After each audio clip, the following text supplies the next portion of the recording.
감사하신 주님, 이 밤에도 말씀을 통하여 우리의 인생을 새롭게 하여 주시옵소서.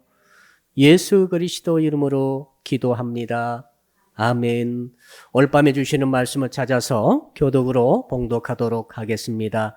다니엘서 5장 18절부터 마지막 31절까지의 말씀을 우리가 쭉 교독으로 봉독하겠습니다. 구약 성경 가지신 분들은 1241쪽을 펴주시기 바랍니다. 다니엘서 5장 18절부터 31절 읽을 때에 제가 먼저 다니엘서 5장 18절의 말씀을 읽겠습니다. 왕이여, 지극히 높으신 하나님이 왕의 부친 느부갓네살에게 나라와 큰 권세와 영광과 위엄을 주셨고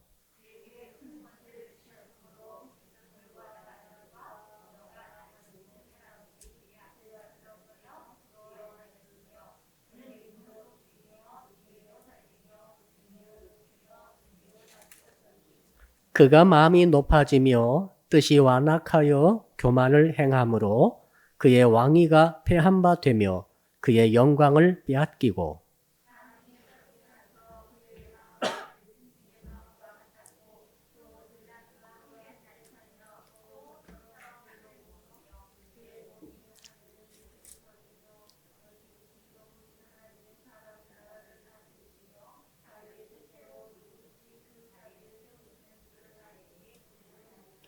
벨사살이여, 왕은 그의 아들이 되어서 이것을 다 알고도 아직도 마음을 낮추지 아니하고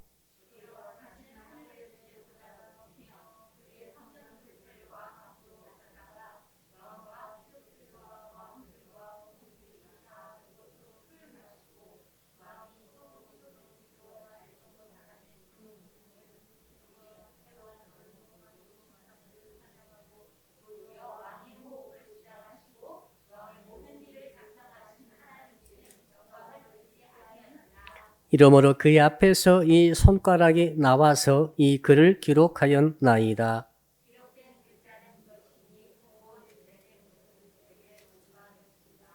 그 글을 해석할 건데, 메네는 하나님이 이미 왕의 나라의 시대를 세워서 그것을 끝나게 하셨다 함이요. 베레스는 왕의 나라가 나뉘어서 메대와 바사 사람에게 준바되었다 함이니이다 하니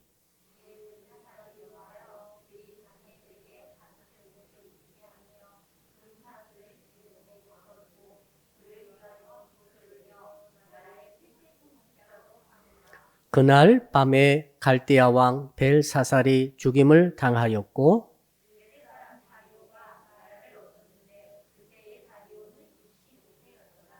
아멘. 오늘 밤에 주신 하나님의 말씀의 제목을 같이 한번 따라하겠습니다. 주 앞에 무게가 충분한 신앙을 가집시다. 우리 옆 사람 인사할까요? 하나님의 저울에 합격합시다. 오늘 본문에 저울 이야기가 나오죠. 하나님의 저울은 밸런스 저울입니다. 전자저울처럼 그냥 무게 다는 그런 저울이 아니고 이쪽에 무게를 달고 이쪽에 무게를 달아가지고 밸런스를 맞추면서 무게를 측량하는 그러한 저울입니다. 그러니까 하나님께서 모든 인생들을 저울을 가지고 측량하시고 재시는데 한쪽에는 하나님의 정해 놓으신 그 무게가 있습니다. 이건 모든 사람이 다르겠지만은 모든 나라가 다르겠지만은 하나님의 정해 놓으셨죠. 그리고 이제 여기다가는 그 인생, 혹은 그 나라, 혹은 그 가정, 혹은 그 교회, 뭐 어떤 것이든 좋습니다만은 살아있는 인격 있는 어떤 부분에 대해서는 그 영혼과 육신과 그 영적인 모든 것을 포함한 무게를 달게 되죠. 달아가지고, 자, 하나님의 정해놓으신 하나님께서 창세 때부터 정해놓으신 것이고, 하나님께서 우리 인생을 이 땅에 보내실 때 정해놓으신 무게가 있는 거죠.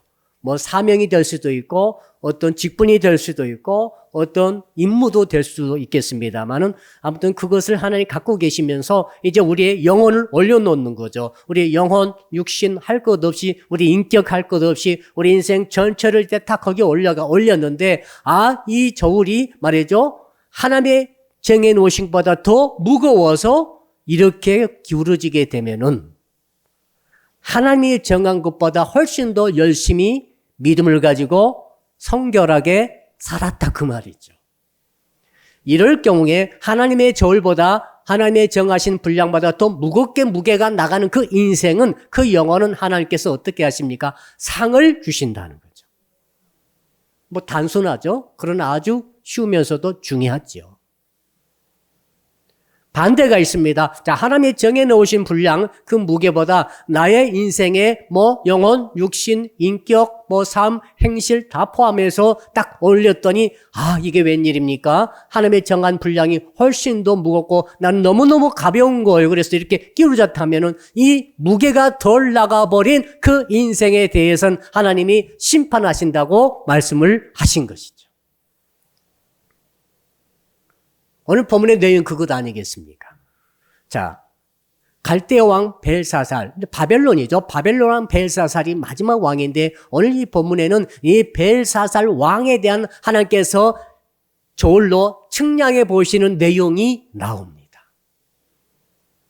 이 벨사살 왕이 말이죠. 한 나라는 위기에 처했음에도 불구하고 1000명의 귀족들을 다 모아놓고 왕과 왕비와 귀족들과 또 후궁들을 다 모아놓고 술을 기르면서 파티를 열었습니다. 그렇게 파티를 열고 한참 흥이 오르면서 너무 흥분이 되니까 벨사살 왕이 이제는 저기 곳간에 가가지고 예루살렘 성전에서 가져온 그 성전용 그 하나님께 드릴 때만 쓰는 그 기명, 그 잔, 그걸 다 꺼내와라 해가지고 1000명에게 쫙 나눠주고 이제 거기다 술을 따라가지고 기분 좋게 마시면서 이제 흥을 돋구는 그런 일이 있었어요. 이렇게 한참 흙이 올라가고 있는데 그 하얀 그 왕의 앞에 있는 벽에 말이죠. 손이 하나가 나타났습니다. 손가락에 나타났다고 본문에 되어 있죠. 손가락에 촉 나타나니까 얼마나 사람들이 깜짝 놀랐겠어요. 특히 바로 이 벨사살 왕은 그 모습 보더니 다리가 후들거립니다. 허벅지가 후들거려가지고 떨려 주저앉을 뻔했습니다. 그리고 정말로 겁에 질려가지고 그걸 보는데 여러분 그 손가락이 쭉 지나가면서 글자를 쓰는 것입니다. 글자 내용을 다 잘 알고 있죠. 메네 데겔 우바르신. 그러나 글자가 쓰여졌지만은 그러나 그 벨사사랑을 그게 무슨 글자인지도 모릅니다. 그러나 너무너무 겁이 나고 너무너무 두렵습니다. 그래서 다 이 글자가 무슨 글자냐고 학자들이 물어봐도 학자들이 전부 다 모릅니다. 그래서 정말 찾아가지고 다니엘 선지자 다니엘을 찾아가지고 저 사람이 정말로 하나님의 영에 붙잡힌 자인데 저 사람이야말로 해석할 수 있는 자 돼가지고 데리고 오는 것이죠. 다니엘이 와가지고 이제 벨사살 왕에 대해서 그 자기가 깨달은 하나님께서 허락해 주신 그 영감을 이제 다 풀어주는 내용이 오늘 본문의 내용입니다. 무서운 내용이었죠. 여러분, 우리 하나님께서는 모든 인생들을 그냥 보내시고 그대로 주시는 게 아닙니다. 인생들을 보낸 다음에는 전부 다 반드시 작정한 날이 있습니다. 심판의 날이요. 그날은 저울로 측량해보는 날이 되겠습니다. 그 날을 정해놓으시고 측량을 하신다는 것이죠. 그래서 저는 오늘 본문의 말씀의 제목을 저렇게 정해봤습니다. 우리 성도들은 누구든지 할 것 없이 주 앞에 그 무게가 충분한 그러한 신앙으로 무장해야 할 줄로 믿습니다. 자, 그래서 그 방법을 찾아보려고 하는데 하나님께서 오늘 본문을 통해서 누구 이야기를 또 꺼내시는가 하면 다니엘 통해서 누구 이야기 꺼내는가 하면 느부갓네살 왕의 이야기를 꺼냅니다. 느부갓네살은 누구입니까? 바로 본문에서는 바로 벨사살 왕의 부친이라고 나와 있습니다만은 사실은 한 외할아버지 정도 되는 거예요. 외조부. 자, 그러니까 이 느부갓네살 왕의 딸 중에 그 손자가 바로 벨사살 왕입니다. 그러니까 사실은 옛날에 성경에서는 어떻게 합니까? 다윗의 후손, 다윗의 아들, 하면 예수님 이런 식으로 전부 광범위하게 이걸 썼거든요. 그래서 사실은 친아들은 아니고 누굽니까? 바로 후계자입니다만은 동시에 그는 바로 외할아버지, 외손자뻘이었습니다. 자, 이 벨사살 왕에게 하나님께서 이제 말씀을 하시는데 말이죠. 뭐라고 그럽니까? 아주 심각한 말씀합니다. 이 느부갓네살 왕도 나 하나님께서 그 하나님께서 측량해 보셨다는 것이죠. 그래가지고 느부갓네살에 대한 그 무게가 영혼의 무게가 어떻게 되는가를 다 하나님이 측량하시고 거기에 해당되는 대로 하나님께서 그에게 처분하셔가지고 그렇게 모든 것을 네가 받지 않느냐 이렇게 물어보는 것이죠. 그래서 오늘 본문에 오늘 설교를 통해 우리는 두 사람의 측량 내용을 하나님께서 우리에게 알려주고 계십니다. 예. 두 사람이에요. 우리가 뭘 알아야 됩니까? 나를 하나님이 측량하실 것인데 이거 확실한 진리입니다. 확실합니다. 그런데 정말로 중요한 것은 하나님께서 나에 대한 측량을 하기 전에 벌써 이 두 사람에 대한 측량의 내용을 알려주시는 것이죠. 그래서 너희들은 이렇게 하지 말라는 것이죠. 왜 알려주시겠어요? 자, 그래서 우리는 지금 느부갓네살 왕의 행적과 그 무게가 미달된 원인을 찾아야 되겠습니다. 먼저 우리 18절 다시 한번 우리 같이 읽어봅시다. 시작. 왕이여 지극히 높으신 하나님이 왕에 붙인 느부갓네살에게 나라와 큰 권세와 영광과 위엄을 주셨고. 자, 여기서부터 딱 걸리는 거죠.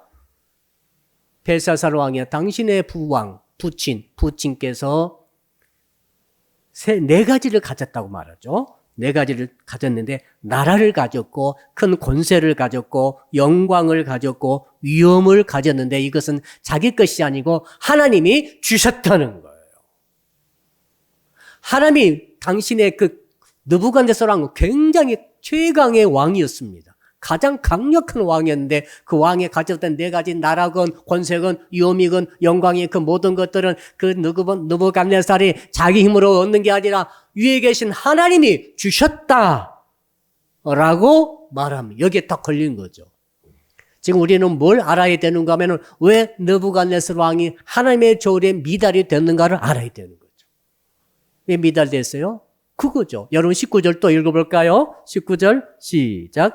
그에게 큰 권세를 주셨으므로 백성들과 나라들과 언어가 다른 모든 사람들이 그의 앞에서 떨며 두려워하였으며 그는 임의로 죽이며 임의로 살리며 임의로 높이며 임의로 낮췄더니. 자, 느부갓네살이 하나님의 조울에 미달돼가지고 나중에 비참하게 되는데 그 이유를 알게 됐습니다. 그런 말이죠. 자기에 있는 큰 권세, 큰 영광, 위엄, 사람들이 말이죠. 자기 앞에 오면 덜덜덜 떱니다. 왜 그런가 하면 저 왕이 한 번만 말하면 바로 가서 죽는 거예요. 뭐 그가 높든 낮든 남자든 여자든 남녀 고아든 막론하고 그 세계 대제국에 있는 모든 백성들 앞에 신하부터 시작해서 누구든지 나 느부갓네살이 명령 한마디면 죽기도 하고 살기도 하고 올리기도 하고 낮추기도 하더라. 임의로. 왜 그렇게 했는가 하면 이 모든 것은 내 것이라는 거죠. 내 것. 이 내 것이라는 생각 때문에 그는 모든 것을 자기 임의로 사용했습니다. 권세도 임의로 사용하고 몸도 임의로 사용하고 말이죠. 자기 인생 자체를 자기 임의로 사용하는 것입니다. 그러다 보니까 어떤 자가 됐습니까? 무서운 왕이 된 거죠. 한 나라도 말이죠. 저 나라 공격해서 없애라면 들어가서 없애버리는 거죠. 어쩌면 러시아 푸틴과 이렇게 비슷한지 모르겠어요. 정말 똑같아요. 하나님께서 이 말씀을 주신 것 같아요. 제가 푸틴을 욕하려고 이 본문 택한 것도 아닌데. 그러니까 지금 느부갓네살은 하나님의 조울에 심히 미달됐습니다. 첫째는 그 자기가 있는 모든 권세가 자기 것이라고 생각한 것이 미달의 첫 번째 이유이고, 두 번째는 그러므로 이것을 임의로 사용한 거죠. 여러분, 나라고 하는 인생은 여러분 것이 아닙니다. 내 인생은 내 거야. 빨리 회개하셔요. 내게 있는 모든 소유도 그렇고 나라는 인생의 생명도 그렇고 우리는 절대 자살해서는 안 됩니다. 내 것이 아닌데 왜 자살합니까? 그거 벌 받아요. 저울이 미달이에요. 저울 미달입니다. 내 인생을 내 것이 생각해도 저울이 미달이에요. 내 소유를 내 것으로 생각해도 저울이 미달이에요. 내게 있는 뭐 기술, 교육, 달란트, 뭐가 있죠? 또 노래 잘하신 분들, 어느 노래 잘하신 우리 찬양팀, 반주도 잘하신 분들, 아무튼 잘생기신 분들, 아무튼 세상에서 잘날수록 조심해야 돼요. 차라리 못나버리면은 자랑할 것도 없고 더 낼 것도 없고 부자들 조심해야 돼요. 돈 많은 사람들, 재주 많은 사람들, IQ 좋은 사람들, 외모 좋은 사람들, 몸이 건강한 사람들 또 뭐가 있습니까? 정말 세상에 잘나고 잘난 사람 너무 많아요. 옆 사람 인수합시다. 당신은 뭐가 그렇게 잘났습니까? 네, 잘났습니다, 진짜. 너무 대한민국에 잘난 사람이 많아요. 근데 굉장히 조심해야 됩니다. 나의 이 잘난 것이 내가 잘났다 생각하는 순간 저울의 미달이야. 내가 가진 집이, 재산이, 돈이, 뭐 가진 뭐가, 차가, 또 뭐가 있습니까? 또 내가 가진 내 자녀들이, 또 내 남편이 어떤 남편보다 훌륭해. 큰일 날 소리 하지 마세요. 하나님이 당신에게 당신의 남편을 주었지 당신이 당신 남편을 가진 게 아니란 말입니다. 당신의 자녀가 잘났다면 잘난 자식 두신 분들은 정말 조심하셔야 돼요. 야, 내 자식이 정말 잘나서 너무 나는 그게 좋아. 저울의 미달입니다. 이 저울의 미달되면 큰일 나요. 자, 그러니 벌써 여기서부터 벨사살이 이 말씀 들으면서 덜덜 떨렸을 것 같아요. 아, 내가 말할 저울의 미달이구나. 그래서 20절 한번 읽어볼까 이제? 20절 시작. 그가 마음이 높아지며 뜻이 완악하여 교만을 행함으로 그의 왕위가 배한 바 되고요. 그의 영광을 빼앗기고 지금 느부갓네살 왕 이야기입니다. 그래서 자 무슨 말입니까? 큰 권세, 큰 나라, 영광, 위엄 이 모든 것을 내 맘대로 할 수 있는 만인 지상의 권세와 능력을 갖고 이것을 가지고 평생 누리고 살다 보니까 무서운 게 하나도 없어요. 이 모든 것 다 내 것이 생각하니까 다 사람을 죽이기도 하고 살리기도 하고 사람이 문제입니까? 나라를 살리기도 하고 나라를 명망시키기도 하고 이 마음대로 하다 보니까 이제 드디어 뭐가 생겼습니까? 마음이 19절에 20절에 보니까 마음이 높아졌다 이 말이죠. 내 마음이 높아지는 순간 나는 하나님의 저울에서는 미달이에요. 하나님이 정하신 거 어떡합니까? 미달이에요.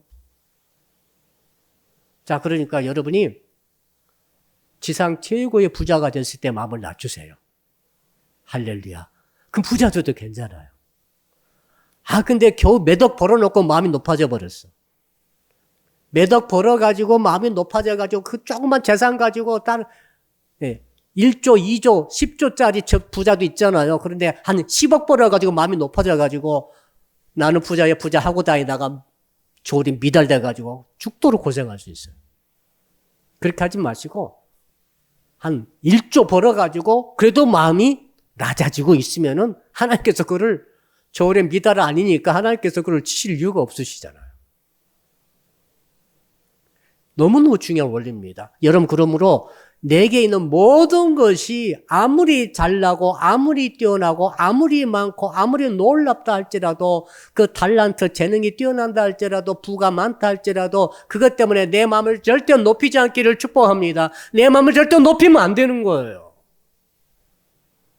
느부갓네살 왕보다 더 큰 왕은 없었어요. 지금 미국보다 훨씬 큰 나라예요. 지금으로 따지면 미국, 중국, 소련 다 합해서 그런 나라예요, 지금.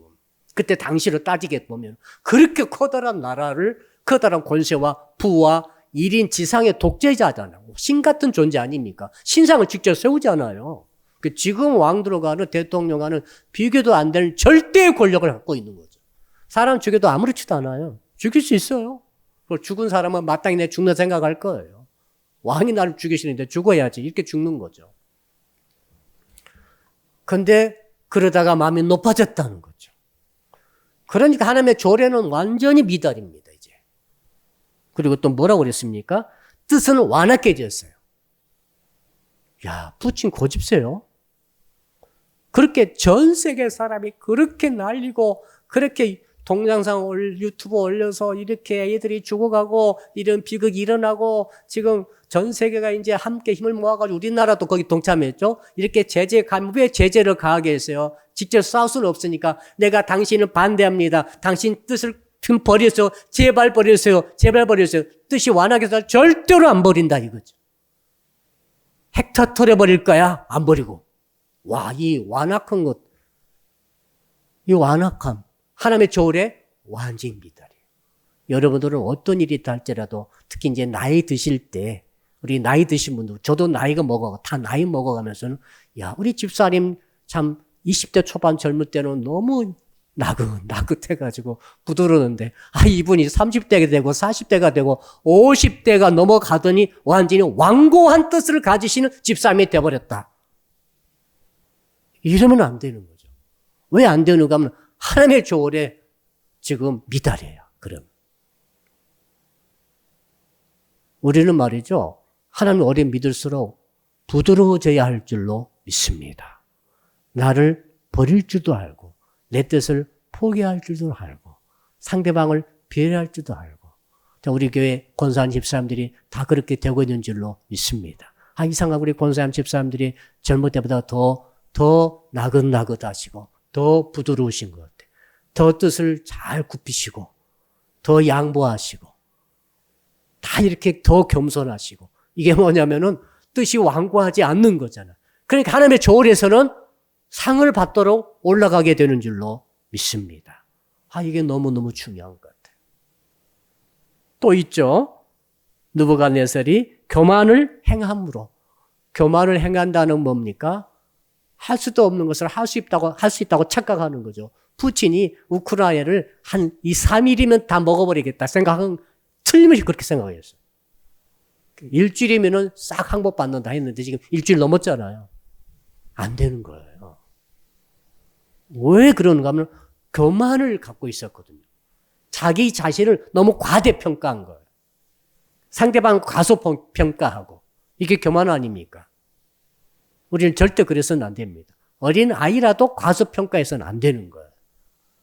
혹시 장애우가 계셔도 과소평가해서는 안 되는 거죠. 왜 그런가 하면 그 영혼도 하나님 보실 때는 똑같은 영혼이에요. 그렇죠? 백색 인종이건 흑색 인종이건 황인종이건 어느 나라 사람이건 남녀노소를 불문하고 우리는 그 사람의 외모를 통해 그 사람을 과소평가 안 해야 할 줄로 믿습니다. 왜 그런가 하면 하나님이 그걸 원하시기 때문에 하나님은 한 영혼을 지극히 사랑하시고 어떤 점에서는 아주 공평하게 한 영혼으로서 주께서 그 위치를 두신 줄로 믿습니다. 근데 내가 그 영혼을 깎아내리고 그 영혼을 밑으로 생각하게 된다면 내 마음이 지금 어떻게 된 상태입니까? 지금 내가 교만이 행하는 것이 되기 때문에 하나님의 조울에서는 미달이에요. 지금 미달은 큰일 나요. 네? 하나님의 심판을 받습니다. 죽어서 받지만은 살아서도 받습니다. 정확하게 심판받아요. 느부갓네살이 그래 세 가지 마음이 높아져서 심판받고 그 다음에 뜻이 완악해져서 심판받고 그 다음에 교만이 행함으로 심판받았어요. 그 심판의 내용이 뭡니까? 첫째, 왕위가 패한 바 되며 왕자 자리를 내놓게 됐어요. 어떻게 내놓게 됐나? 전쟁이 진 게 아니에요. 미쳐버렸어요. 어느 날 저녁에 갑자기 미쳐버렸어요. 이야, 이거 진짜. 지금 푸틴이 미쳤단 말이 가끔 나오고 있죠, 지금. 저 사람 젊을 때 푸틴 저래 안 했는데 지금 미쳤단 말이 나오고 있어요. 진짜 미친 것 같아요. 안 미치면 저런 결정할 리가 없는 거예요. 모든 백성이 다 반대는 혼자 끝까지 싸우려 하고 미쳤지, 진짜. 사람을 지금 벌써 10,000명 이상이 죽은 것 같아요. 양쪽 합해가지고. 10,000명 이상이 죽을 정도로 앞으로 얼마나 더 죽일지 모르겠어요. 미쳤죠. 히틀러가 미쳤지 않습니까? 스탈린 미쳤죠. 되게 억 단위 죽인 사람들이에요. 미친 사람 어떻게 되죠? 빨리 없애야 됩니다. 빨리 가두든지, 빨리 묶든지, 빨리 묻어버리든지, 그렇지 않으면 다 죽어요. 그러니까 푸틴 때문에 러시아는 망하는 거예요, 지금.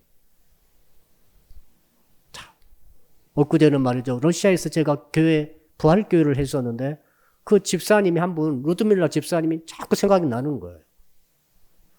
전쟁이 터지기 전인데, 왜 이렇게 자꾸 이 러시아 집사님이 생각난다고 제가 그랬어요. 지금 러시아 사람들이 죽을 맛이 지금. 돈을 뽑을 수가 없어요. 달러는 있는데 바꿀 수가 없대요, 지금. 너무너무. 20년 동안 연락을 한 번도 안 했는데 이렇게 생각이 나기도 어려울 건데 생각이 자꾸 나니까. 기도가 되고 있어요. 기도를 하게 됐더라고요. 내가. 얼마나 어려웠으면 내 생각이 이렇게 날까? 그런 생각이 들었어요. 여러분, 갑자기 미쳤는데 어떻게 됐습니까? 거기 21절 읽어볼까요? 시작.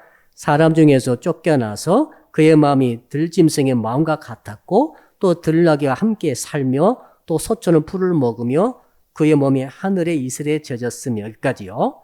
자, 5가지 증상이 나타난 미친 병에 걸렸어요. 근데 이게 어느 순간 갑자기 미쳐버리니까 스스로 아프다가 이렇게 됐다든지 우울증에 걸렸다든지 이게 아니에요. 어느 밤에 갑자기 아침에 오니까 돌아가지고 있는 왕이 돌았어요.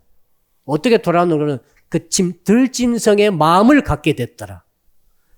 생각이 들짐승의 생각이 된 거죠. 나귀는 아침에 일어나면 어떤 생각하게 했어요? 빨리 풀 뜯어 먹어야 되지. 풀 뜯어 먹으러 가는 거예요. 왕이 돼가지고 일어나더니 갑자기 정원 나가지고 풀을 뜯어 먹는 거예요. 그 마음이 들짐승의 생각이 들어왔다고 그랬잖아요. 우리에게 모든 마음에서 다 결정하지 않습니까? 마음, 생각, 여기에서 모든 지정의를 가지고 우리가 인생을 사람의 지정의를 가지고 있는데 이 강아지의 지정의가 들어왔다. 강아지처럼 웡웡 짖으면서 강아지처럼 꼬리를 살살 흔들면서 강아지 짓을 할 거예요. 이렇게 돼버린 거예요. 얼마나 이상한 일입니까? 그래서 왕이기 때문에 그래도 이 느부갓네살을 이렇게 미쳐가지고 늘 들나귀처럼 늘 들에서 잠을 집에 얼마나 그 침실이 좋겠어요. 휘황찬란한 그 침실에 주무시다가 얼마 갑자기 막 밖으로 나가가지고 들나귀와 함께 들에 거해서 이슬을 맞고 자는 거예요. 그리고 일어나면 풀을 뜯어 먹고 소처럼 들나귀처럼 울부짖고 1년도 아니고 몇 년? 7년이나 그렇게 했어요. 이걸 옆에서 누가 봤겠어요? 벨사살이 다 본 거예요. 왜 할아버지가 왜 저러시지? 이상한 할아버지야? 그러면서 왕들이 막 바뀌죠. 사랑하는 성도 여러분, 주님이 말씀하십니다. 다니엘 선지자 통해 말씀하십니다. 하나님의 조언에 딱 달아봤더니 넌 미달이다. 미달될 짓거리를 네가 했기 때문에 넌 미달이기 때문에 지금 고초를 네가 겪는다. 사랑하는 성도 여러분, 그러므로 우리는 어떻게 되겠습니까? 우리 다시 21절에 보니까 쭉 보면 후반절에 보십시오. 지극히 높으신 하나님이 사람 나라를 다스리시며 자기의 뜻대로 누구든지 그 자리에 세우시는 줄을 알게 이르렀나이다. 무슨 말인가 하면 이렇게 5가지 증상이 나타나가지고 소처럼 풀 뜯어먹고 이슬 맞고 살다가 갑자기 어느 날 정신이 돌아왔어요. 참 신기해요. 딱 7년 채우고 갑자기 정신이 돌아온 거죠. 그래서 갑자기 들에 누워있다가 여봐라 하는 거예요. 신하들이 너무 깜짝 놀랐겠죠. 완전히 정상이 된 거죠. 근데 정상이 돼가지고 자기를 돌아보면서 이제 그가 느부갓네살을 깨달았다고 지금 나와 있지 않습니까? 뭘 깨달았습니까? 지극히 높으신 하나님이 계시다는 것을 안 거예요. 드디어 이제 미달된 저울이 정상으로 돌아간 거죠, 지금. 여러분, 눈에 안 보이고 손에 잡히지 아니하고 아무 음성도 들리지 않는다 할지라도 지금 온 세상 만물에는 지극히 높으신 하나님이 살아계심을 믿으시기를 바랍니다. 이걸 믿어야 내 인생의 저울이 정상이 되는 거예요. 이걸 못 믿는 사람 전부 미달이야, 지금. 그 다음에 또 뭐라고 그랬습니까? 그 높으신 하나님이 사람 나라를 다스리신다는, 계시면서 동시에 다스리신다. 지금 이 사람이 힘이 세니까 이 세력이 이길 것이고 이 나라가 힘이 셀 것이니까 이 나라가 이길 것이고 이렇게 생각하시죠? 아니에요. 그게 아니라는 거예요.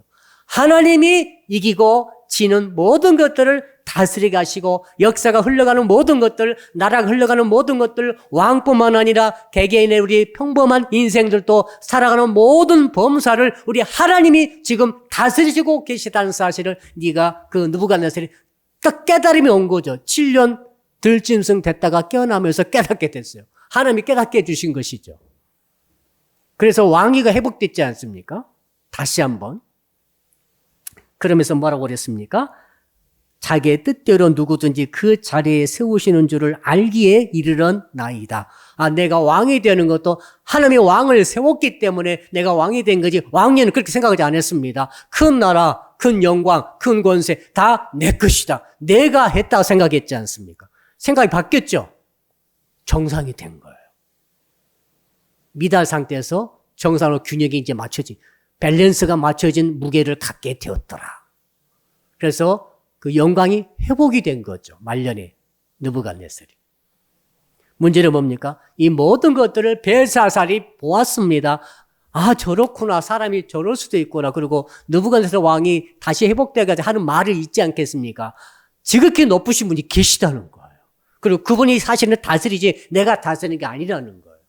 그러니까 내 뜻대로 내 고집 피우고 내 원하는 대로 교만히 행하는 일을 멈췄겠죠, 이제. 그거 이제 멈춘 거죠. 이래서는 안 된다는 것을 안 거죠. 지극히 높으신 분의 뜻대로 해야 된다는 것을 깨닫게 된 거죠. 이렇게 말하는 것들을 그 외손자뻘 되는 벨사살이 왕실에 같이 있으면서 아주 가까이 다 본 거예요. 근데 어떻게 했습니까? 소용없더라는 것이죠. 이제 드디어 벨사살로 넘어갑니다. 22절입니다. 여러분 22절 같이 읽어봅시다. 시작. 벨사살이여, 왕은 그의 아들이 되어서 이것을 다 알고도 아직도 마음을 낮추지 아니하고. 자, 벨사살이 하나님의 조울에 미달됩니다. 예. 어떻게 미달렸습니까? 이걸 다 알고도 왜 마음을 아직도 낮추지 아니했느냐? 여러분, 모르고 죄 짓는 것과 알고 죄 짓는 것 중에 어떤 죄가 더 큽니까?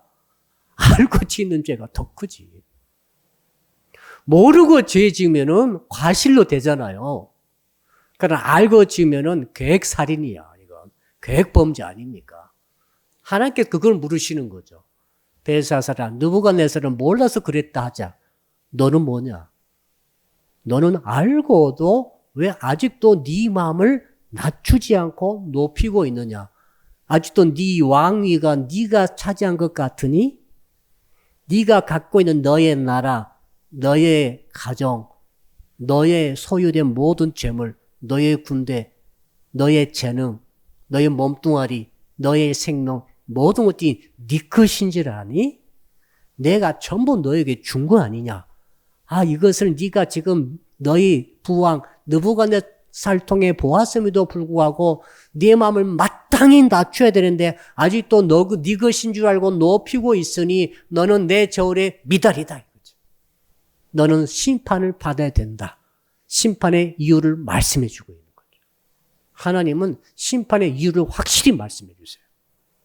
그러면서 뭐라고 그럽니까? 자, 23절에 더 구체적인 벨사살의 이 악한 상태를 말씀해 주고 있습니다. 여러분 23절 굉장히 깁니다. 같이 읽어봅시다. 시작. 도리어 자신을 하늘에 주제받아 높이며 그의 성전 그릇을 왕 앞으로 가져다가 왕과 귀족들과 왕후들과 후궁들이 다 그것으로 술을 마시고 또 왕이 또 보지도 듣지도 알지도 못하는 금, 은, 구리, 새와 나무 돌로 만든 신상들을 찬양하고 도리어 왕의 호흡을 주장하시고. 여기까지입니다. 자, 그러니까 세 가지를 계속 범하죠. 마음이 높은 사람은 큰일입니다. 무슨 일을 해도 죄를 지어요. 어떤 위치에 갖다 놔도 사람을 괴롭혀요. 이 마음이 높은 사람, 푸틴이 마음이 낮은 사람 같으면 절대 저러지도 않아요. 진짜예요. 안 해요. 아무리 공산주의 국가에도 그런 짓 안 할 거예요. 근데 마음이 높으면은, 사장이 마음이 높으면은 그 회사 직원들이 어떻게 괴롭겠어요? 그렇죠. 어린이집도 마찬가지겠죠. 나라의 지도자가 이 마음이 낮은 사람이 돼야 돼요. 자, 그러니까 지금 이 벨사살이 마음이 높아져 가지고 그때부터 행하는 큰 세 가지 짓이 있었는데 뭡니까? 하늘의 주제보다 자기를 또 높여버렸네. 하늘의 주제, 하늘의 주인, 천하 만물 지신 창조주 하나님, 하나님보다 내가 더 높다고 해버렸으니 이건 다 끝난 거야, 이건. 그리고 나서는 두 번째는 그러므로 하나님께 섬길 때만 썼던 그 기명을 다 갖고 와서 그걸로 술 파티를 거죠. 마시고. 부어라 마셔라. 조롱한 거죠. 그냥 그릇이 없어가지고 컵이 없어가지고 먹은 게 아니에요. 성전에 하나님을 위해서 썼던 그것을 가져와라. 내가 하나님보다 천지 주제보다 더 높다. 봐라, 난 이걸로 나 술 마셔. 하나님의 거룩한 그릇을. 이런 짓을 하는 거예요. 그리고 금, 은, 돌, 이런 보석, 이런 걸로 만드는 그 신상. 잘 알지도 못하고, 좀 깨닫지도 못하는데, 아무리 신상에, 그 신상에다가는 막 공을 들이고 절을 하고 찬양하고 있어요. 예, 그것이 자기를 부하게 만들어주고 강하게 만들어준다고 생각하기 때문에. 야, 이런 짓을 하니까 그 후에 보니까 어떻게 됐습니까? 도리어 왕의 호흡을 주장하시고 왕의 모든 길을 작정하시는 하나님께는 영광을 돌리지 아니하더라. 영광을 마땅히 천지주제이시고 자기의 호흡을 주시고, 여러분 숨 쉬고 계시죠? 감사하세요. 숨이 잘 쉬어집니까? 감사하세요. 숨을 진짜 못 쉬는 분이 많이 계세요. 병원에 가보세요. 진짜 많이 계세요. 숨이 안 쉬어져가지고 너무너무 괴로워하세요. 너무 안타까워요. 호흡기도 나중에 숨 못 쉬면 가시는 거예요. 근데 지금 벨사살이 숨 쉬고 있잖아요. 하나님께서 말씀하지 않습니까? 네가 지금 숨 쉬고 있잖아. 네가 숨 쉬는 줄 아니? 내가 너에게 숨을 줬잖아. 근데 왜 내게 영광을 안 돌고 저 돌이나 우상에게 절하고 있니? 라고 주님이 말씀하시면서 너는 내 저울의 미달이다 하는 거지. 그러면서 그 모든 길, 왕의 모든 길. 자, 길은 말이죠. 인생의 길이죠. 여러분도 여러분의 길이 있죠. 나는 이렇게 해서 이렇게 살아갈 것이다. 그러다 난 이런 식으로 인생을 마칠 것이다. 이 모든 살아가는 길이 있을 것 아닙니까? 그 길을 하나님께서 지금 다 작정하셨다고 말씀하고 있지 않습니까? 한번 따라 합시다. 내 길은 하나님이 작정하셨습니다. 이건 이제 예정론에서 나오는 이야기예요. 나는 이렇게 살아야지. 그런데 하나님께서 나에게 그 작정이 틀리면은 나는 어떻게 살게 됩니까? 내가 원하는 대로 살지 않아요. 하나님께서 작정한 대로 살게 돼요. 난 저 사람과 절대 결혼 안 해야지. 그 결혼했잖아요. 하나님이 작정하시고 결혼한 거예요. 이렇게 생각하시면은 마음이 좀 편해요. 그렇지 않고 내가 왜 저 인간하고 결혼했을까 하면 평생 가슴을 치면서 억울하잖아요. 그렇게 생각하지 마시고 하나님이 작정하셨구나. 야, 나 저런 인간인지 몰랐는데 결혼하고 보니까 물릴 수도 없고 또 집사가 되어가지고 물릴 수도 없잖아요. 예수 믿어가지고. 그러니까 살면서 억울해하지 마시고 감사하세요. 하나님이 너의 가는 길을 작정하신 거예요. 네. 그렇게 생각하니까 마음이 편하더라고요. 나는 왜 대재벌이 아닐까? 하나님이 너에게는 이 정도 갖고 살려고 작정하셨어. 너의 길이야. 이렇게 생각하시면 굉장히 편해져요. 벨사살이 왕으로서 가는 길을, 모든 길을 하나님 작정하셨는데, 그 작정하신 하나님을 정말 똥처럼 여기는 거야, 지금. 쓰레기처럼. 영광을 안 돌리고. 그러니까 하나님께서 이제 너는 내 저울에 미달되었다. 라고 지금 드디어 손가락이 나타내게 해가지고 글을 쓰신 거죠. 그 무게를 갖다 써버린 거죠. 너의 무게는 이것이다. 그럼 너는 미달. 이것을 증명해버리신 거죠. 아무도 해석 못하지만 다니엘 선지자가 다 해석을 해주고 있습니다. 자, 그러면서 이제 드디어 어떻게 됐습니까? 자, 우리 이제 24절 한번 읽어볼까요? 24절, 25절 두 절 같이 읽읍시다. 시작. 이러므로 그의 앞에서 이 손가락에 나와서 이 글을 기록하였나이다. 기록된 글자는 이것이니 곧 메네 메네 데겔 우바르신이라. 왜 쓰셨겠어요? 우리는 쓰지 않죠. 근데 저는 이런 것을 알고 있어요. 천국에는 천국의 글자가 있는 것 같아요. 아무도 모르지만 하나님은 쓰신 글자가 있어요. 이 글자는 말이죠. 하나님께서 성령의 영감으로 다니엘 선지자가 그냥 풀어주지 않습니까? 보니까 세 가지 큰 뜻이 있어요. 메네 메네 데겔 우바르신. 자, 무슨 뜻입니까? 자, 첫째는 메네란 말은 문화라는 돈이 있었죠. 옛날 문화, 일문화, 이문화, 문화돈이 있듯이 거기서 그 똑같은 단어예요. 메네란 말은 세다란 뜻이에요. 여러분, 자, 100만 원짜리, 만 원짜리 100장이 100만 원이죠. 돈을 셉니다. 물건가가 얼마예요? 99만 원. 그럼 99개를 세서 옛날 그렇게 해서 줬잖아요. 주고 만 원 남기고 99개를 딱 주면서 물건을 딱 사듯이 하나님께서 우리의 모든 날수와 인생의 모든 행했던 것들, 영혼과 육신과 인격과 그 모든 것, 삶, 행동, 언어 할 것 없이 다 포함해가지고 딱 저울에 달아보면서 그게 첫째는 숫자를 세듯이 전부 다 해당되는 날짜를 세고 계신다는 거죠. 값어치를 세신다는 거죠. 다 세보니까 매네 모든 세는 그 숫자가 딱 끝났다는 거죠. 네가 정확하게 몇 년 몇 월 며칠 살 것인데 몇 월 몇 년 몇 월 며칠 몇 시간 몇 분 몇 초 살 것인데 하나님께서 다 세보고 너 종쳤다. 오늘 저녁이 끝이다. 그날 밤에 죽잖아요. 그날 밤에 죽었어요. 벨사살에.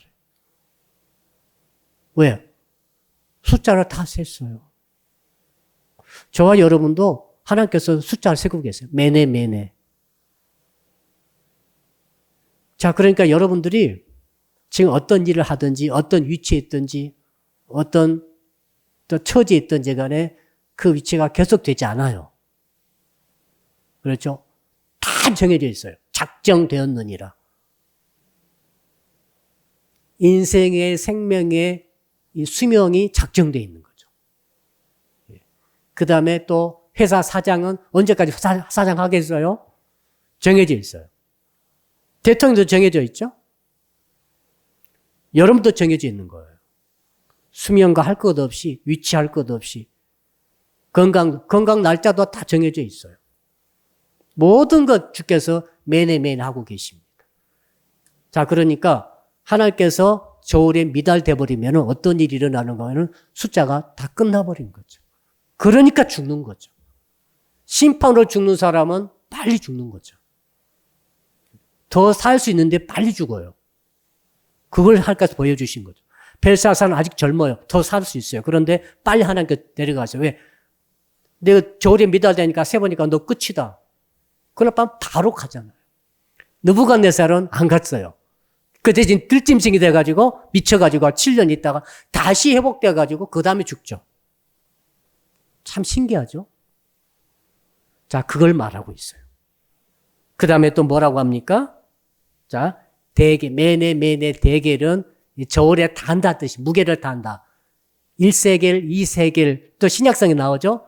1세겔, 무게단이죠, 무게단이. 무게를 하나님 또 다신다는 거죠.